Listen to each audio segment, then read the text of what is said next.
Hello and welcome to another episode of Starside Chat. I am one of your hosts, Zach Owens, and joining me as always is Aaron Capo. Hello! So, we got a little bit of news to get through, but I'm a little bit excited to talk Apex Legends, because we've been getting into that recently. I don't know if you've had any more chance to play Super Mario Bros. Wonder at all. You know, I haven't really. I'm still in that kind of period where my girlfriend is busy most nights because of her job, and I'm really only playing with her. So we did play a little bit more. We got to, I think, the 4th world, and we did get to the drill hat Mario, which is cool. Yeah. But I think I'm probably only halfway done with it at this. But how many worlds are there? Are there 6 or 8? I don't know off the top of my head.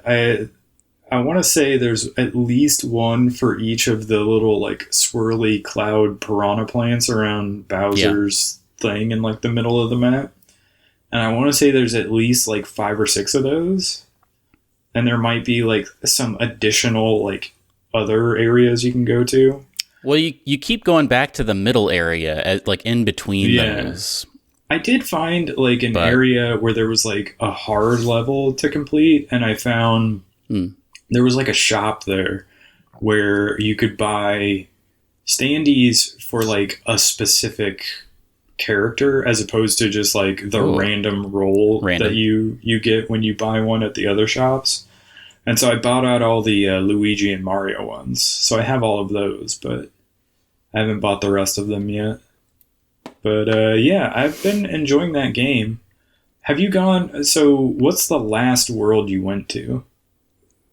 I think it was the first one where you get the drill, which is, I forget the theme of that one. Because I think I just completed the one where you kind of go underground in this like volcano type of setting. And so there's like lava and stuff there. I think I just completed that one, maybe. I think that's the next one I have, I want to say. I might actually be in an ice one, maybe? No, the ice one was the first one. I think that's the I don't remember. It's been a while because I have mostly just been playing Apex Legends. Yeah, I know. So yeah, we're going to talk more about that. Like people that are relatively new to the whole Apex situation, so don't expect some sort of like pro Apex discussion or whatever. But yeah, I played it just as a little history before we talk about it later on in the show. I remember I sent you a text because I think we had begun the podcast when it started. I sent you a text that was like a Reddit thread that was like, this just in, like EA is like shadow dropping a new game called Apex Legends, and it's a battle royale, and it's going to have like heroes in it called Legends. And you were like, what? And then the next day it came out, and I think we all hopped on together and checked it out.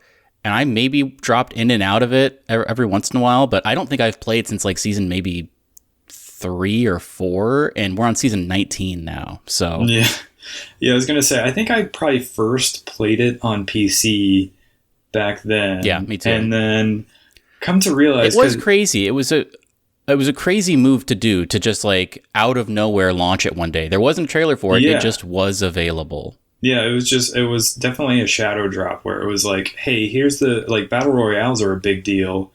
And everybody was thinking, we might get, like, more, like, Star Wars games from them or, like, Titanfall or whatever the hot thing was at the time. And they were like, no, here's this, like, somewhat cartoony looking free-to-play battle royale that's, like, kind of a blend of, like, Fortnite meets Overwatch, and I remember that being such a big deal. But no, yeah, I'm pretty sure I first played it on PC, and I must have played it a little bit on PlayStation at one point because I am away from home at the moment. But I did take my PS5 with me. I'm dog sitting for my sister, but I brought my PS5 because I thought I was going to maybe put a little bit of time into that new Star Ocean Second Story R, which I just got. And I don't really have a lot of impressions on that because I haven't had a chance to play very much of it. But in the meantime, I did also download Apex Legends onto PS5 to give it a shot there so we could kind of test out like the Discord stuff, which does work. It works a little bit differently than Xbox, and maybe we can get into that more later too. But evidently my character was already like level 11 and I had some unlocks. So at one point I did play it on PlayStation, but I don't remember doing that.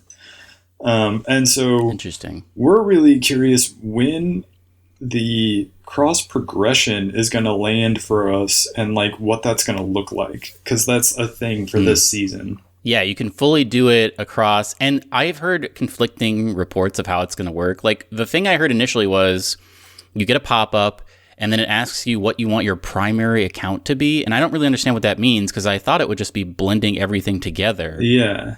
But supposedly when you pick your primary account, everything just pours into that one. But again, it should just be one like platform agnostic account. So I don't really know what's happening, and I don't know if it has started to roll out to people or what the deal is. But you and I have not gotten that update yet. Supposedly it has like started rolling out, and some people have gotten it, but I don't know how many. My big question is like, how are they handling it? Because like, if I have unlocks on PC and PlayStation and Xbox, especially if, like, say I had bought stuff on maybe at least one or two of those different platforms. I haven't, but if that had been the case, and then, like, you have all your stats and everything, are they just, like, reading all of that account data and, like, pooling it together somehow? Or is this just, like, you pick just the primary one, the one that you want to be yours, and you probably want to pick the one that you have the most time on, and then just that becomes your default account, and the others just kind of get wiped. I'm worried that that's how it's going to be handled. I would rather I think be the other way. As we're saying it out loud right now, it's maybe making a little more sense to me, because what didn't factor in for me, and maybe for you, is my like gamer tag is everywhere. It's the same thing. And so maybe the thing that's combining is, what do you want your name to be in Apex, as opposed to like, what platform do you want to be on? For me, that doesn't really matter because I am the same name everywhere. But for other people, if they have like a different name on Xbox or PlayStation, they want all their purchases, but they're only going to be able to pick one account, basically. Maybe is how it works.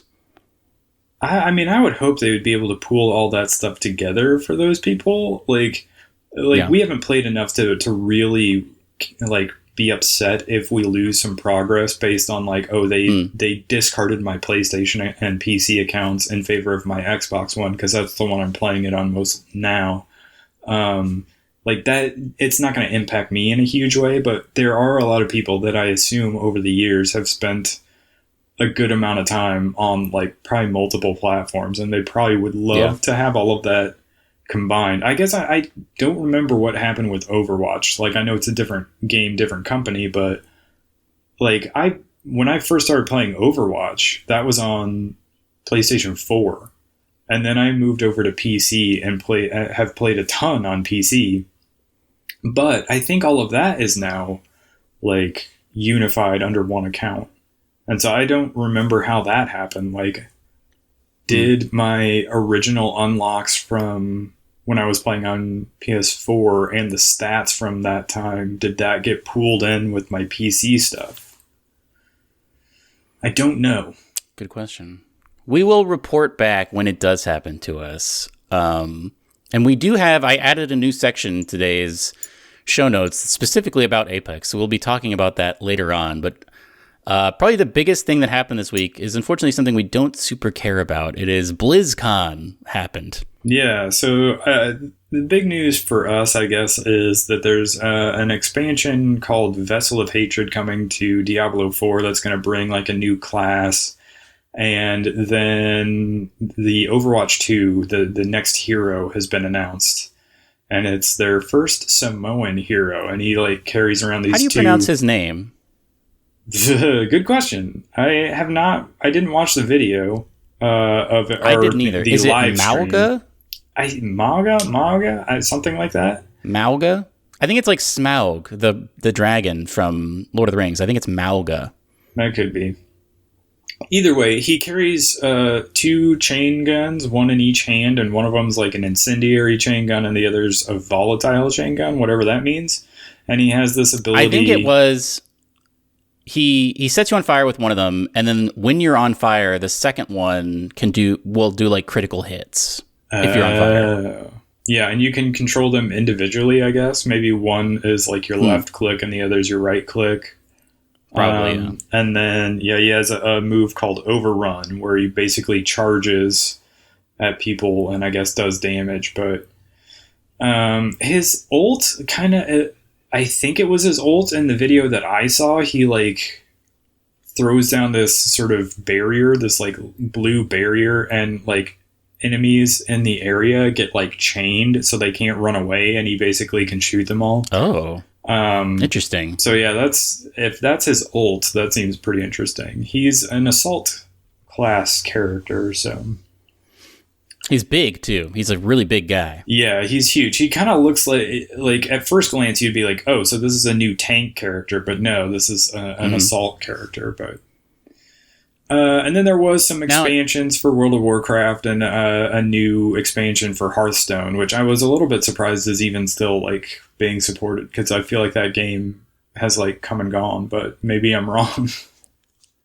I don't know. I at one point was into Hearthstone, but the thing about it is like eventually you have to spend money on it, and I'm not about that. I don't want to spend a ton of money on a card game where it should just be. I mean, I would pay like maybe $10 a season or something to get the new cards or some sort of subscription, but the fact that it's blind packs is just like a real turnoff for me. I mean, there's like laws in Europe where that can't happen because what do they call it? Not blind packs, loot boxes. Loot boxes, basically. But yeah, I like the idea of, and I had a really fun plane ride once where I played Hearthstone just like on an iPad, and I was like, this is great. This is a great little game that is like something I can do on my own. But I don't know, man. It's such a money sink. I'm the same way, where like when I played it, I mostly played like sort of the introductory stuff where you were against like a CP player instead of like an actual other person, and like I get a little bit intimidated by that aspect of it, because it's like either you're going to like be winning and the other person's going to drop out, or they're going to destroy you and you just have to suffer through it for however long the match ends up lasting. Yeah. And so I am more likely to want to play this thing solo, and that's not really the point of the game. So that's where I kind of fall out of interest with it. But I can't remember if you played Diablo 4. I played the beta a lot earlier this year. And I have played maybe a little bit of the main game, but not super far just yet. Yeah. It did come to Steam, so it's like deck compatible, just like right out of the box, which is nice. But I haven't played a ton of it yet, so I can't speak to like how badly needed the first expansion is. I'm sure the Diablo players would say it is, but supposedly the last update that they did like fixed a lot of the problems people had with it. I'm sure it's kind of like Destiny, where there's always something to complain about and nobody's ever happy with it. But such is the life of a game like that. But well, that kind of segues into our next news segment if we're all wrapped on BlizzCon. Yeah, I don't have anything more to say about it. Bungie announced some layoffs. I think they laid off like 100 people or something, and supposedly their next Destiny expansion, which is called The Final Shape, which is supposed to wrap up the entire first Destiny storyline, and also Marathon, are both delayed, and people are pretty bummed about it. And Bungie put out a statement, I guess related to the layoffs. I'm not sure. I guess it was the layoffs. And I think also the last expansion was kind of lukewarmly received, but they were basically like, hey, like we know that we are bad and we're sorry about it, so maybe we'll not be bad anymore. But this doesn't really affect us. We're sort of out of the Destiny ecosystem, but I am somewhat anticipating Marathon, and so that is a little bit of a bummer to me. Yeah, I was gonna say, like, I still a little bit every once in a great while will check back in just to see what's going on and like what the community Yeah. is like having to say about Destiny, even if I'm not like actively playing it. And yeah, the last expansion, which seemed kind of cool, just like from videos I saw, was not Mm. super warmly received. But yeah, I don't know. I feel like also within the last couple of years, a lot of the um, like YouTubers and streamers and podcasters that like sort of came out of nowhere to like rally around Destiny as like their main source of like, you know, content. A lot of those people have like left the space, the content creator space altogether, or have like, you know, moved into different Moved on. things. And it just seems like um, the community around it and also just like the game itself, it seems to be like sort of sputtering to a little bit of a stop or Yeah. we're getting to a point where I think people are about ready to for the train to stop and to move on to marathon and something else, which I guess Honestly, would impact their company as far as layoffs go. But it would. And I almost think like that's the move. Like if the final shape is wrapping up this supposed story they've been thinking about for 10 years or whatever, which they've been pretty like transparent on, they like did not have a solution, yeah, or they're kind of just making stuff up as they went along, which kind of soured me on it a lot. But that's basically how maybe the thing Hollywood to do handles is things to these days too. They're just like, we exactly, don't yeah. have a plan, and then at the end, we're gonna try to make it seem like we did, and we'll try to tie everything together, and it usually is a little bit of a mess. I feel like that's sort of the destiny for this franchise.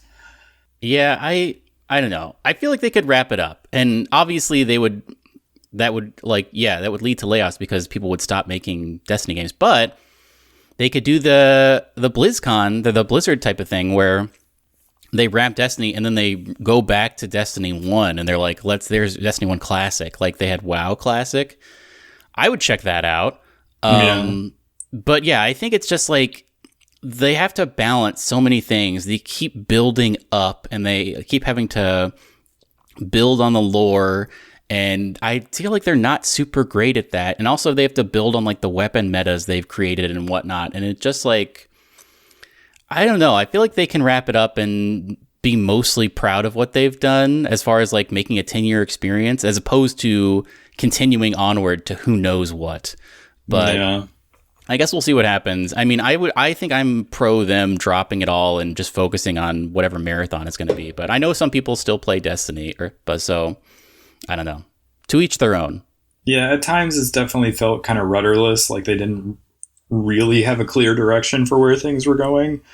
Um, and they've definitely, like, we always talk about the cycle of Destiny when it comes to like our personal interest and investment in Mm, Destiny, but I think that it holds true also for just like content releases. Like sometimes you're on like an yeah. upswing where they have like a really good DLC that like everybody's super into, or like there's some like really cool seasonal stuff happening, and like the PvP meta's in a pretty good place. And then they have like the downswings where like the latest release is kind of not very good and the season's sort of Yeah. lame and people don't really feel like they have a lot to chase as far as like unlocks and gear and stuff like that goes. So it's very difficult to maintain something like this. I almost a little bit think that Destiny 2 will maybe be among the last of this type of experience because so many Mm, other companies have tried and failed to launch their own version of Destiny in the time that Destiny has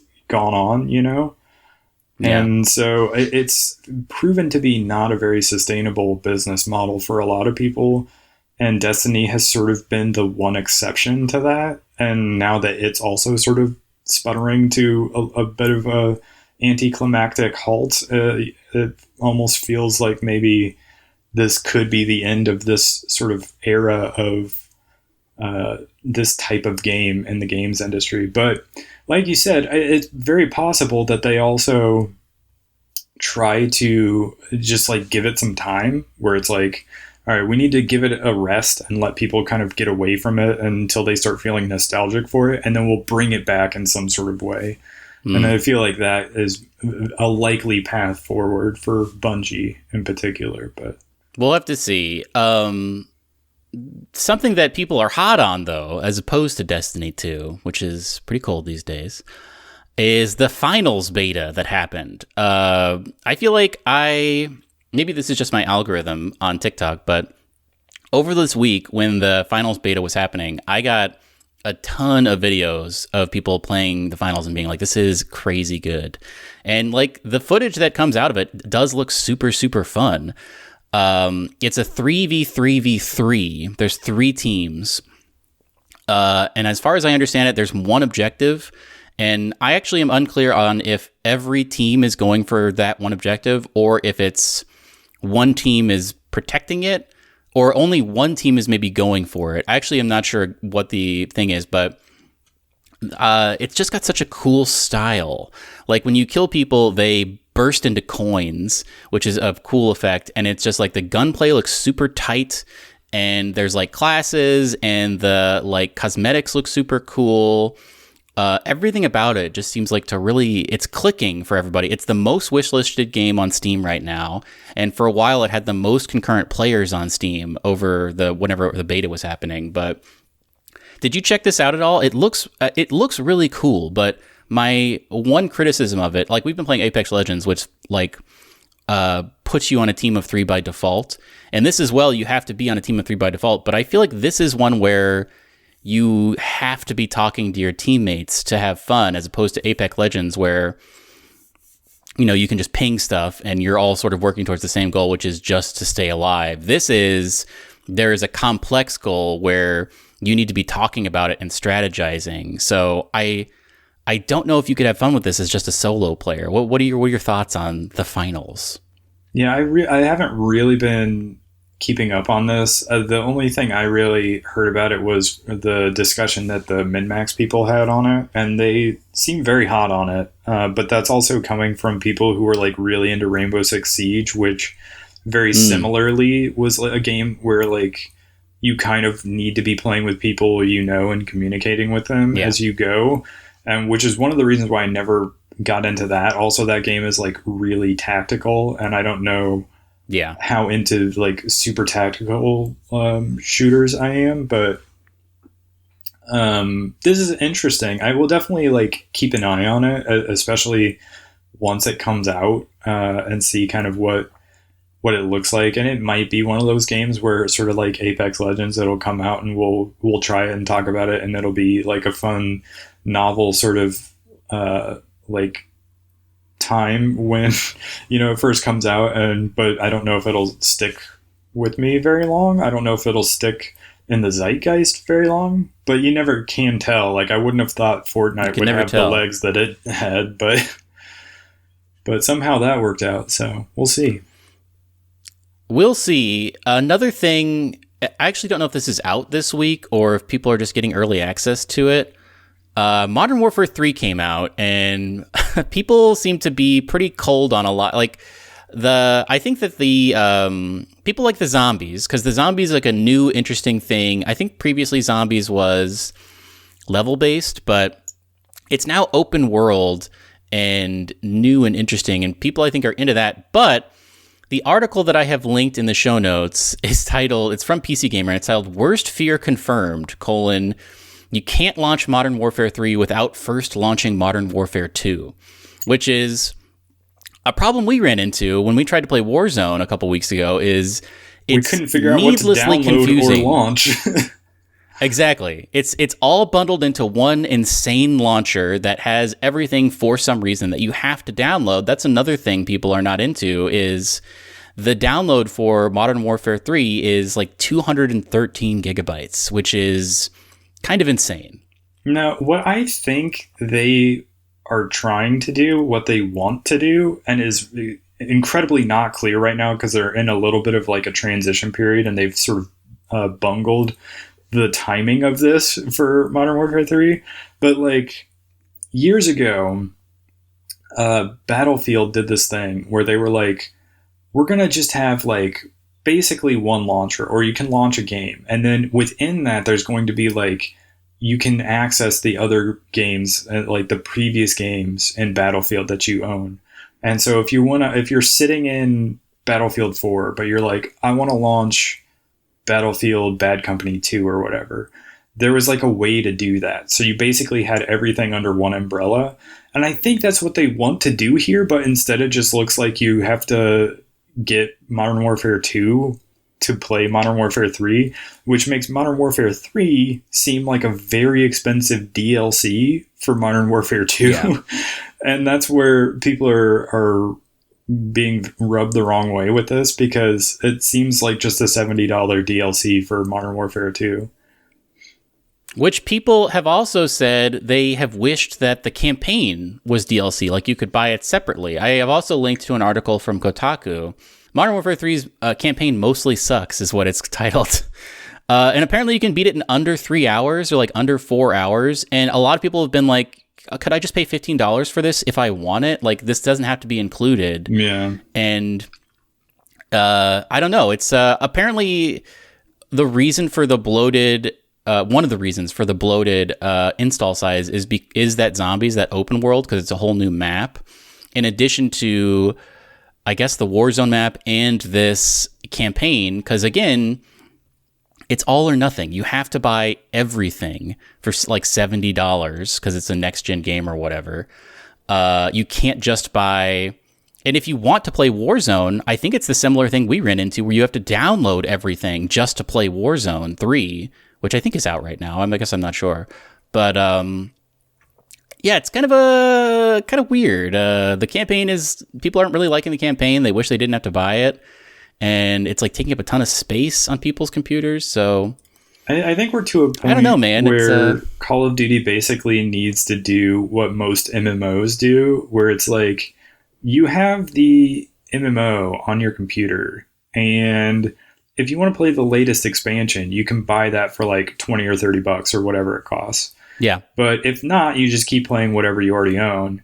And then maybe we'll have these additional things that you can get, and you can buy them sort of piecemeal. And that's what Call of Duty needs to do. They've needed to do this for years. Actually, when I was into Call of Duty, like in 2007 to 2010, sort of that era, even then people were saying you need to separate the campaign and the multiplayer and let people just buy one or both. Yeah. Because a lot of the people that play Call of Duty play it specifically for the multiplayer and will never touch the single player. But they have to buy the whole package to be able to play it. And there's also a niche audience that does the opposite, where they really just want the single player, and they don't really care that much about the multiplayer. And that should be available, it should be possible to be able to do that. But and maybe with this acquisition, they will do that now that Microsoft is in charge. Maybe that'll be, and also, maybe it'll all be free, so who cares? But also, it does seem like a change needs to happen. This is just rumor. I don't know if this is true or not, but this is something I heard, so take it with a grain of salt. But the zombie stuff is not normally included in the Modern Warfare stuff. That's usually the Treyarch made, isn't that Black Ops or whatever it is that they do? Am I wrong on that? I feel like those are don't normally get Modern Warfare and a zombies side thing.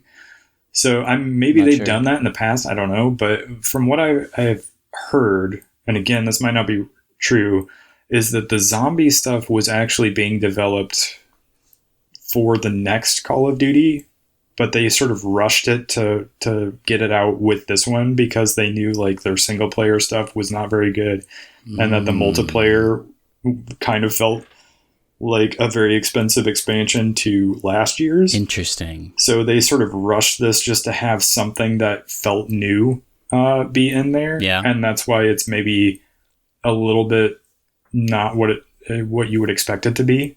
But again, I don't know if that's true, so take that with a grain of salt, but that's what some people are saying. So, but yeah, there's a lot of controversy around this one. People are actually saying, I know you love Call of Duty and you love playing it every year, but like, just don't buy this one because it's basically a very expensive expansion pack for last year's game or the last Call of Duty game.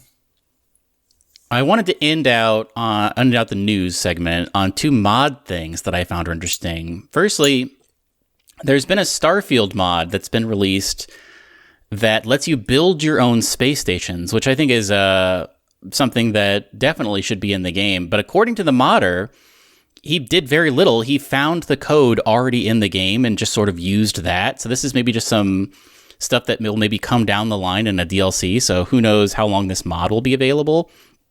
But I think it's pretty cool. Like, this is a great sort of expansion to... I was never really interested in making an outpost, but I did like to engage with the shipbuilding mechanics, which I feel like I don't know what sort of interface you would get for building a space station. I feel like it would be more similar to the shipbuilding interface than to the outpost building interface.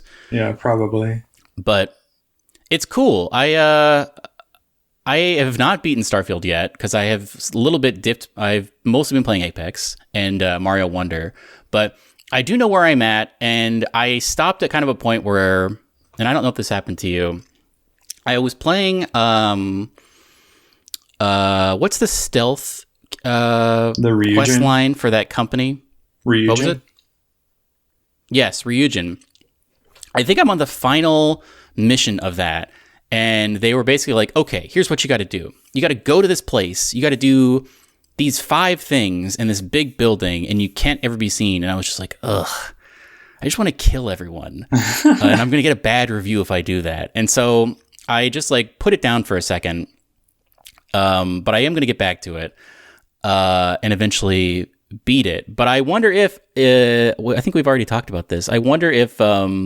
the Game Awards will be the first place we'll see a DLC announcement for Starfield, because I feel like they are so aware that Skyrim had this huge long tail, and a lot of that was because of, firstly, the DLCs and the modding community. So I wonder if we'll get the first DLC reveal at the Game Awards this year of just like, I don't even know what it would be, but if that happens, that would definitely get me to dive back in. I do want to beat it eventually. I just like have not worked up. I know that I have to do that Ryujin thing, and it's like kind of, it feels almost like work as opposed to fun, because I do just want to blast everybody. But would you build a space station? Did you get one of those? There's a gun that is like electronic instead of like projectile based, and you just like charge it up and zap them, and they basically get knocked out but aren't killed.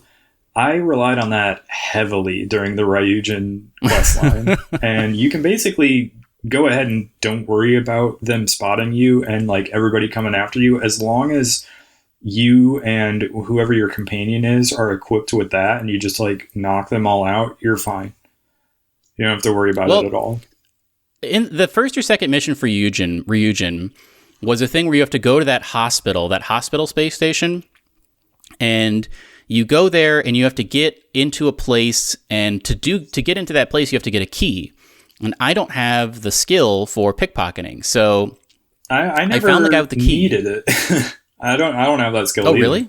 Yeah. Well, maybe there was a way to get around it. Maybe there was like a vent I could go in. But I found the guy with the key, and I talked to him, but it wouldn't let me like, socially talk to him. He was just like, "Hey, are you supposed to be here?"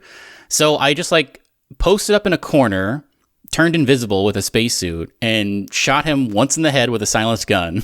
He like fell over a banister, and I very quickly looted his corpse, and no alerts. Everything was totally fine. And I went back to the person at Ryujin, and they were like, "Well, you could have done this a lot better. There was a dead body there, so we're not going to give you all your money." And I was like, "Come on, man. Like, nobody saw me, but maybe I do need that gun that turns people asleep." Wow, but, so I don't know if you can loot people when you've just put them to sleep for some reason. So I don't know if that would solve your problem. I don't remember that being an issue for me, but also maybe I just didn't care that they didn't give me the full amount of money. Because money is like never an issue in that game, but... True.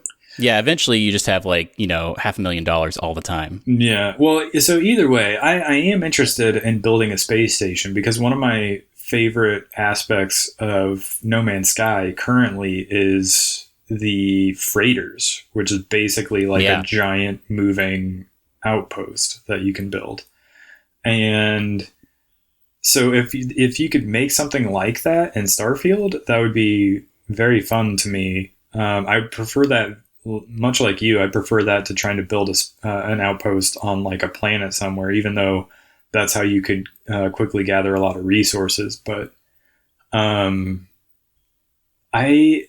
of the things that bothered me about Starfield is that there's no way while you're in space to just like get up from the seat and like walk around your ship while you're in space. You basically have to land somewhere to be able to do that. And I would assume that if you had a space station, you could do that.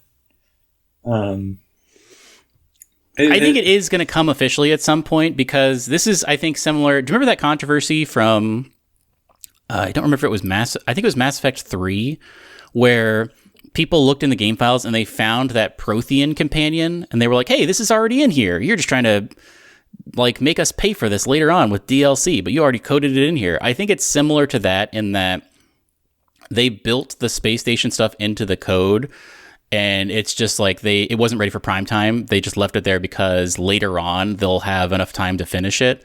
So I think eventually there will be an official way to do this. So this mod probably, make a backup of your save if you want to do this, because it might, I don't know what the process is for uninstalling a mod when something official comes out, but it's interesting. Yeah, I do feel like it's one of those things that they were probably trying to make happen before, like, for the official launch, and they just, like, ran out of time or whatever, or it wasn't ready yet. And so if the game files are already in there, they're probably just going to finish it up and be like, hey, you can now do this, which would be cool. And I am like somewhere towards the end of the second or my first New Game Plus. So I'm like right at the point where if they're like, here's new content, where I will just like jump into a new universe and be like, all right, time to go. So I'm like, I'm time for a fresh one. Yeah, exactly. So I'm just kind of sitting there waiting for them to like drop some new stuff. But which I do think is the most elegant way to, because every time a DLC comes out, I'm always like, well, what point in the game do I have to be at? Like, do I have to start a new game, or can I do this in my existing game where I'm just like somewhere randomly in the story? Yeah. Where with this, if you just like do New Game Plus, you're good to go. Like you could just do a reset and you can do whatever the DLC is. So who knows? My other PC port thing, or it's another mod. Somebody released a port, and who knows how long this will stay up for, of Perfect Dark, which is a game that is near and dear to my heart. I played way more Perfect Dark than I did GoldenEye back in the day. I loved how every weapon had like a secondary fire thing, but this has like full mouse and keyboard support. You can play the multiplayer. It looks super cool. Did you ever play Perfect Dark back in the day? I never owned it, but one of my friends had it, and I played it a bunch with him. But I was more of a GoldenEye person. I loved all the weapons in this. There was an insane amount of weapons. There was like 25 weapons or something, and they all had secondary fire options, which were very cool. But my friends and I would play this all the time, and who knows what the status of that new Perfect Dark is that they announced like 5 years ago. But if this stays up for a good amount of time, it seems cool. There's been a lot of GoldenEye like ports to PC where they've added mouse and keyboard support that have been well received. But this one, I don't know if I think it's just the multiplayer, maybe. It's a work in progress, and it's they didn't up the resolution or anything. It's still like 360 graphics, but it's cool. I have a lot of nostalgia for Perfect Dark. There was a little hovercraft you could get. I used to go around and do there were like weapon challenges you could do. I had a lot of fun with Perfect Dark. I remember it being possible to play like multiplayer against bots, and so me and my friend would just like see how long we could survive against a bunch of bots, and we would like throw out those laptop guns to help. Oh yeah, that was great. That was always a you fun could dual time. wield most guns too. Yeah. It was great. But that's the news. That's the general news. I do feel like, so we got GoldenEye to return. I feel like we're just, a certain amount of time away from them eventually bringing back Perfect Dark in a similar way. Did you see, I didn't put this in the show notes, but I saw there was an article about whatever that new James Bond game is going to be. And I think it's maybe being made by the people who make Hitman. Yeah, and so it's going to be third person. Already. Yeah, I think we knew that already, but they said it's going to veer more towards the Daniel Craig style of stories as opposed to like the Pierce Brosnan or Roger Moore. And it's going to be like heavily spycraft. It's going to be like very intense and M-rated. And so I don't know when that's coming, but do they go with one of the licensed Bonds, or do they create their own? That's a great question. I'm not sure about. I actually don't know. That's a very interesting question. I did not think about. I wonder what they will do, if they will set it in, because if it's modern, you sort of have to go with Daniel Craig, because I don't know that they've picked another one. And if it's a classical one set in like the 60s, then you have your free. You can be like not Pierce Brosnan, but Roger Moore or Sean Connery or someone like that. So they did that once. I don't even know what era it's set in. They did a like From Russia with Love starring Sean Connery or whatever on like the 360, I think. But I do remember that game. Yeah, it's interesting. I'm not sure what they would do, because we're weirdly like between Bonds. They have not selected a new one, but Daniel Craig's era is over, and so yeah, I don't know what they pick for that, unless they just make their own. I was going to say, they can make their own. We're at the point now with like motion capture and stuff where, I mean, there are the Jedi Survivor with Cal Kestis, like that actor is that character because they look one-to-one. So so here's a question. Find their James Bond. If they, in reality, what's likely to happen is that they're going to select a James Bond, and then that person will just get ported into the game basically before they release it. Or it'll just be a weird thing where the game is like a franchise that they have made multiple games in starring this person who is not the current Bond, which would be weird, but I don't know. Yeah, I don't know which one is more likely at this point. I mean, MGM, or I don't know who owns Bond now, because MGM went out of business or like went bankrupt, didn't it? That's why there was like that long delay in James Bond movies. So I mean, if they don't get their act together and pick a Bond, I mean, this game is in development. So I mean, who knows what the character model looks like right now? Maybe it's just a gray face, just like faceless. Yeah, it's a. Or maybe they picked. Maybe there is a. I mean, everyone always said that Idris Elba would make a great James Bond, and he did a great job, supposedly, in Cyberpunk. So I think that would be a great pick for us, like a video game James Bond. He's got like such a great voice, and he looks great as a video game character. We've seen that in Cyberpunk, so.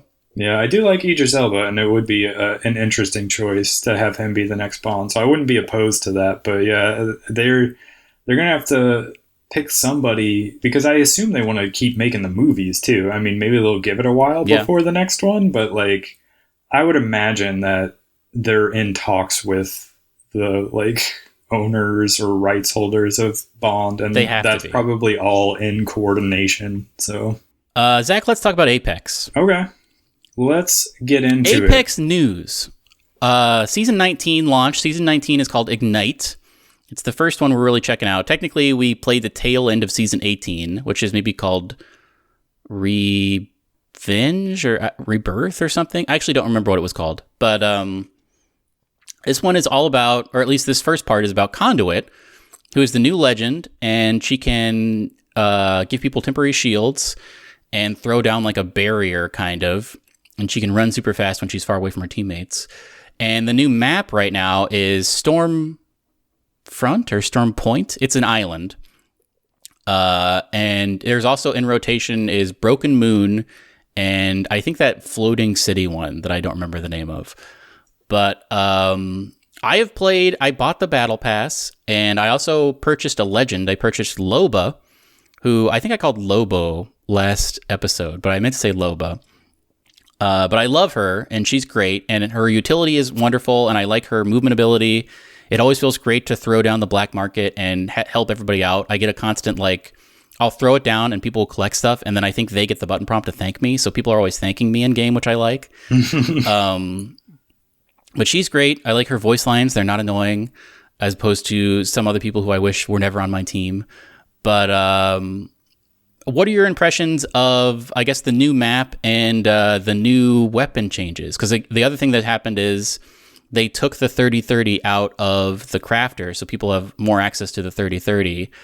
And they put the wingman into the care packages, and now it's like a souped up wingman that people are super into. But how have you been like? We haven't played together yet. We probably will today. Yeah, I played a little bit last night on PS5, which normally I've been playing on Xbox, and yeah, we haven't gotten a chance to play together. I feel like maybe because it was my like first match on PS5, they gave me like an easy team to play against, and so that's how I ended up winning, because I had like experienced teammates and we were up against either bots or like new people. Yeah. So I did get a win last night on like the first match I played. I don't know if that counts. I guess it does, but yeah, it counts. But yeah, I don't know. I do want to buy the season pass, because I think we will be returning to it and playing a lot of it this season. And I kind of want to get another legend. I have taken your advice a little bit of like trying out the different characters, because I've been sticking to Bloodhound so much just because his ability is so useful. But like, I don't know. I played a match of, I think it was just like team deathmatch as Gibraltar, however you say his name. And it was actually really fun. In the community, I guess, call him Gibby. Yeah. And it was really fun. Like, I had a great time with that character, so I will probably play more of that character.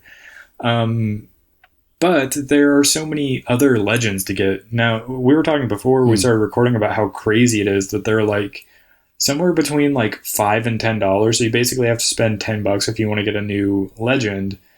Even though it doesn't cost you exactly $10. But there's no like, let me just pay $50, $60 to own Apex Legends, and then I just have all the characters. You know what I mean? It probably costs you a lot more if you want to own all the legends. Yeah.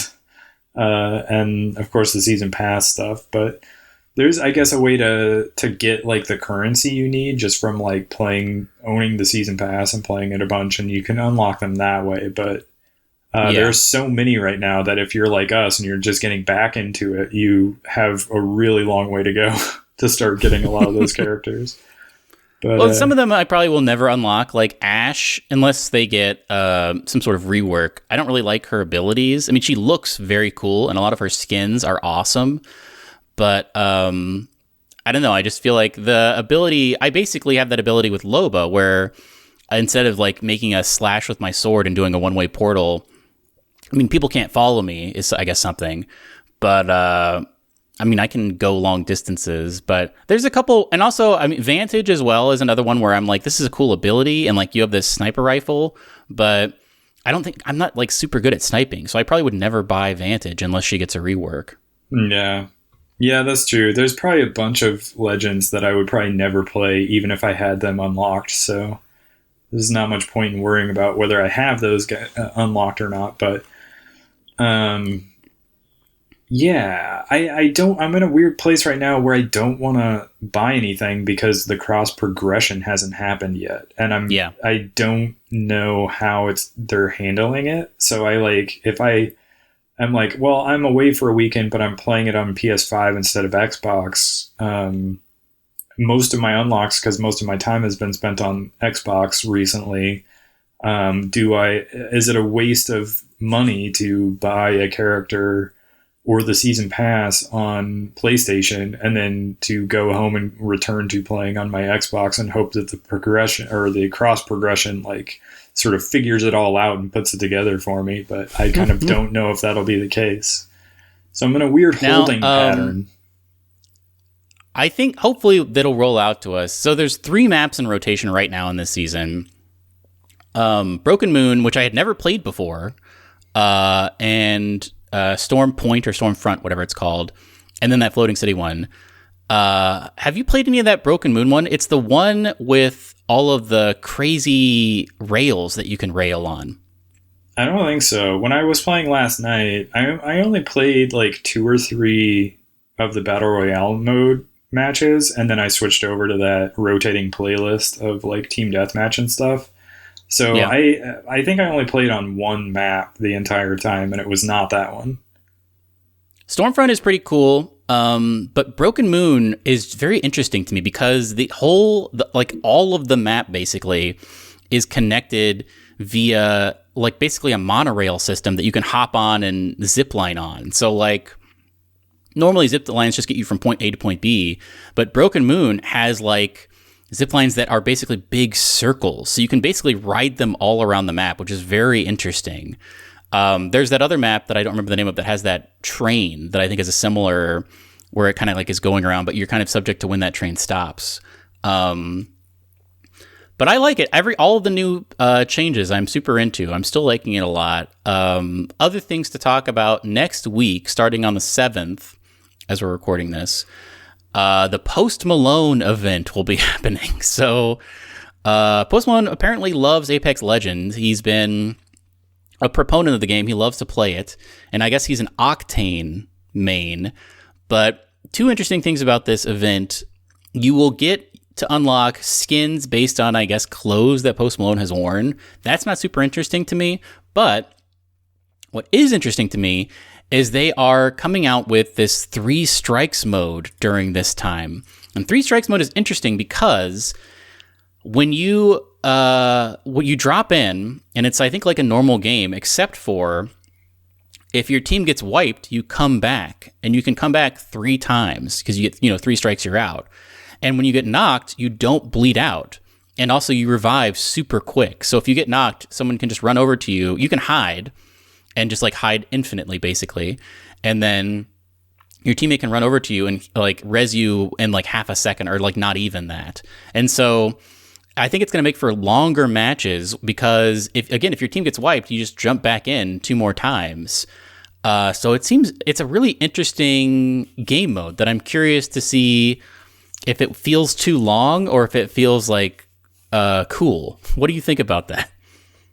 It seems like it maybe solves some of my problems with the Battle Royale, where like I'm a big proponent of like the other playlist, because if I die, I don't have to start over again, like I can just respawn and I get another shot at it. And that's one of the reasons why I usually will like run out of steam with a Battle Royale, because it's a lot of like starting and stopping and restarting, and it's not a lot of action.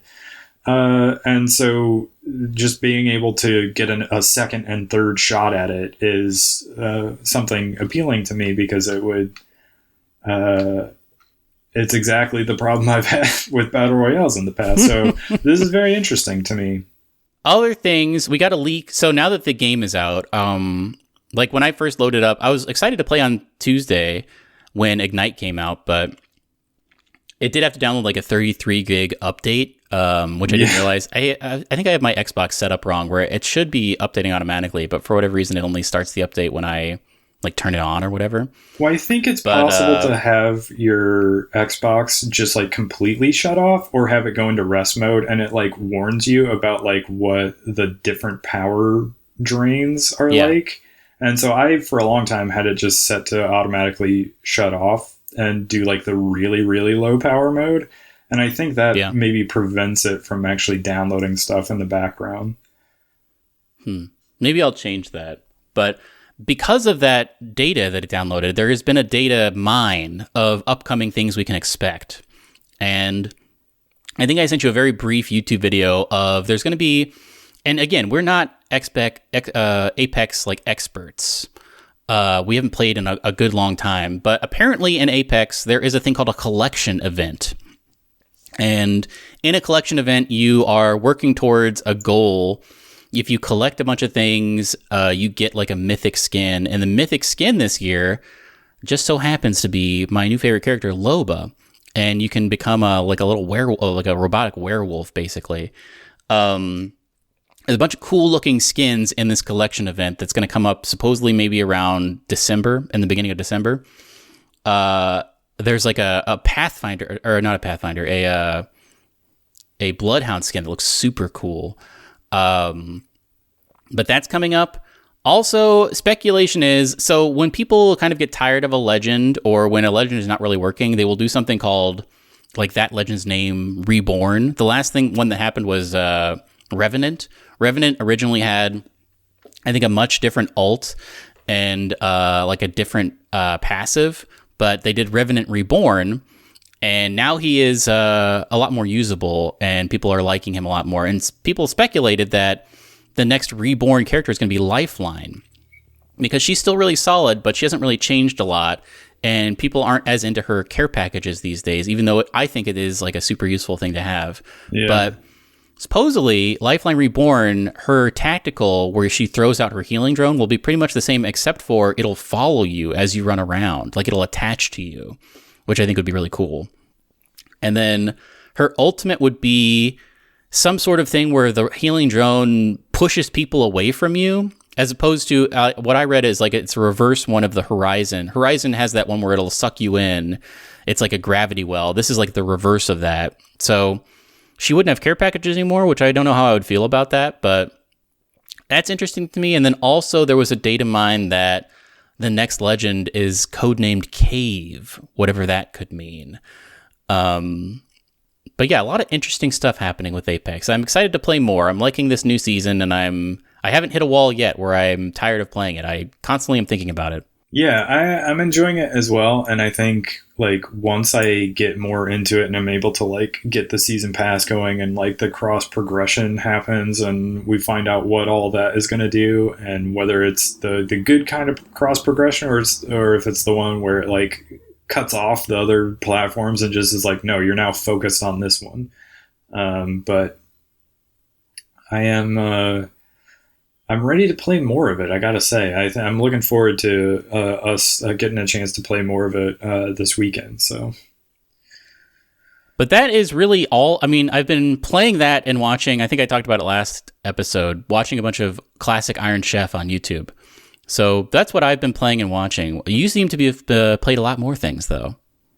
No, I mean, I've played a little bit of Star Ocean Second Story R. So, like, to tell a brief story, we were checking out the Discord support from, like, PS5 to Xbox Series X when you were playing Apex and we're on the Discord call.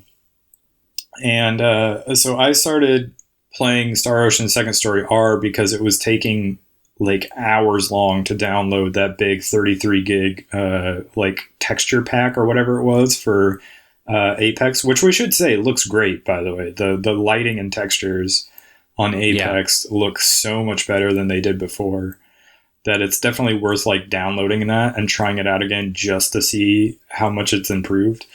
But yeah, so I was waiting for that to download, so I just started playing Star Ocean while we were on the Discord call, which, by the way, I think I maybe prefer the way it's implemented on Xbox, because you just like hit the Xbox button and it pops up that little menu and you can just like tab over and that's where like Discord lives. And so you can just like from the console itself be like, I'm ready to log in and join this voice channel and start talking.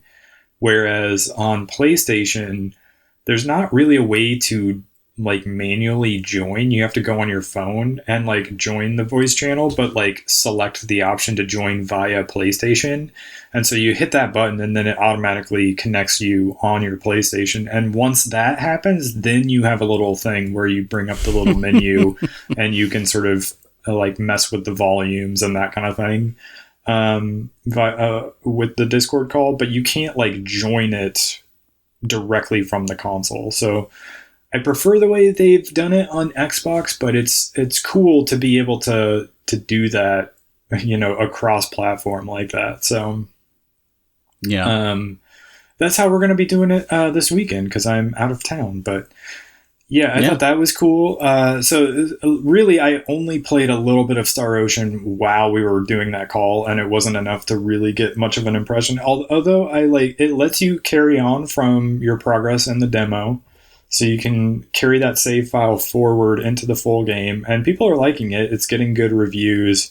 It is a remake of like the second Star Ocean game from way back in the day, and it's one of those stories that I talked about it when we initially talked about this game, but it's that subgenre where a character from like modern times or even like future times is like thrown back into like a medieval fantasy world, basically. And I like that as a story subgenre, so I'm into this. I want to play more of it. It's fully voiced, but like I don't know. I want to play more of it, but I'm so like let's make progress in Apex right now that it's like hard to convince myself to go play it right now. And then I did add stuff to the games out this week because that Jusant game is on Game Pass, and people seem to be liking that. I haven't played it. People like it. It seems kind of cool. And then WarioWare Move It came out. This is not a game for me, but that's out there. And then that Robocop Rogue City also came out, which I was curious about, but I think it's not something I'm going to be able to play unless it did come to Game Pass. But again, I'm just so caught up in Apex at the moment that playing a different shooter is probably not going to happen. And then I did want to highlight this weird random game that I found on Steam called Ebenezer in the Invisible World, which is a Metroidvania sort of set in the A Christmas Carol world, where I believe you play as Ebenezer post his sort of transformation to a good person, I believe, if I am remembering correctly from the description. Interesting. But if you like Metroidvanias and you want to play one that's like seasonally appropriate as we're getting closer to Christmas, it's like $20 on Steam, so worth checking out, I think. Looks like it's on Switch too. Is it on Switch? Yeah. Yeah. So definitely something to look into if you like holiday themed games. I'm a little bit like, where are the Halloween games and the Christmas games? Because I always watch some movies like every year that are like, oh, these are my Halloween movies. These are my Christmas movies. And I don't know that I really have that with games, but maybe that's because I'm usually playing whatever's new. But if there was just like a fun game that was just like, oh yeah, let's return to this and play this again, this time of year. Maybe Ebenezer in the Invisible World could be that type of game for the Christmas season. But and other than that, I did start watching that Rhys, Darby in Japan series. I don't know if we talked about this previously, but it's on Amazon Prime, and it's just Rhys, Darby. I like a travel show, especially if they're traveling in Japan, because I want to go to Japan and have not been able to, but James May also has one on Amazon Prime that's Our Man in Japan, where he like goes to Japan and goes around and shows off different places and different things there. And this one is just Rhys Darby's version of that. And I think they both make an effort to not just show like touristy, like typical expected stuff. They kind of try to show and experience things that you probably wouldn't take part in if you were to actually travel to Japan. But he sort of gets into mascot culture, which is like, I guess, like a thing in Japan. People are super into mascots. Oh, yeah. And so he meets the most popular one and then eventually like makes his own mascot and tries to perform as a mascot. And he like learns about, since he's a comedian, he also learns about like, doing comedy in Japan and sort of tries his hand at it. And there's other stuff as well that he does, obviously, but that's a show that is on Amazon Prime if you're into travel shows. So check that out. any parting wisdom for this week? Zach, actually, I can't remember if I said this last week, but check out Apex Legends. Yeah, as we're getting back into Apex, our advice seemingly every week now is check out Apex Legends. It is free to play. I'll have a new one next week. And you don't but have it is free to play. You don't have to sub to Xbox Live or PSN. Available on every system. It's one game. It's not 5 games that you load into and then pick Warzone. Yeah. You don't have to download the previous game to be able to play it. I forgot to talk about this, but who's that guy who is like has like sunglasses on and like a battle vest who's like a Twitch streamer?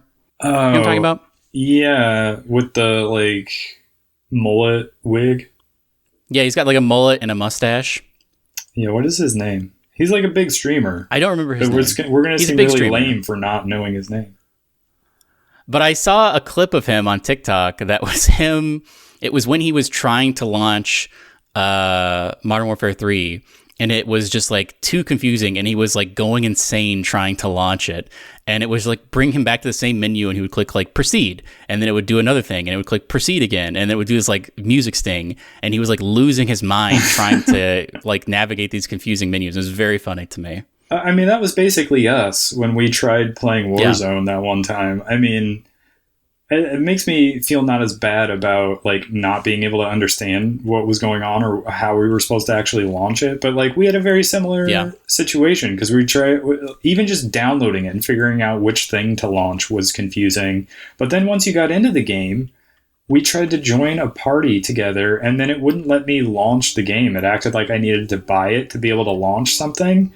But like every time we would join together as a party, it'd be like, okay, you've now joined as a party. And so the only option I had was to hit the B button to exit out of the thing telling me, okay, you've now joined a party. But when I did that, it like dropped me out of the party and back to the main menu, basically. And so we had to rejoin the party again. And like you said, like a week or two ago when we talked about this, it felt like we had to hack the system where like I had to create the party and get you to join, but then like surrender the like party lead to you so that you could actually launch the mode because I couldn't even get to the part where you would launch the mode without it dropping me out of the party. So insane. It was insane trying to figure out like the simplest, most basic thing about that. And the menus were just so dense and impossible to like understand what you were even looking at. It's just a ton of ads too, just like constant ads. It felt like a bad website. Yeah, it was not a good experience trying to play Call of Duty. I suppose like people who've been doing it for a long time that like understand what they're looking at maybe don't know what we're talking about, but like if you're just coming back to Call of Duty after years away, you're not going to know what you're looking at. It's just insane. So yeah, I would say that's a pretty bad experience. So maybe don't play that and instead play Apex. Again, you don't have to sub to Game Pass or Xbox Live or PSN to be able to play it. The way they charge you $70 for the latest Call of Duty, and then on top of that, they're like, oh, you also now have to pay $16 a month to subscribe to actually for the right to play this game that you bought on our network. I'm like, no, I'm not going to do that. So yeah, thumbs play down. Apex.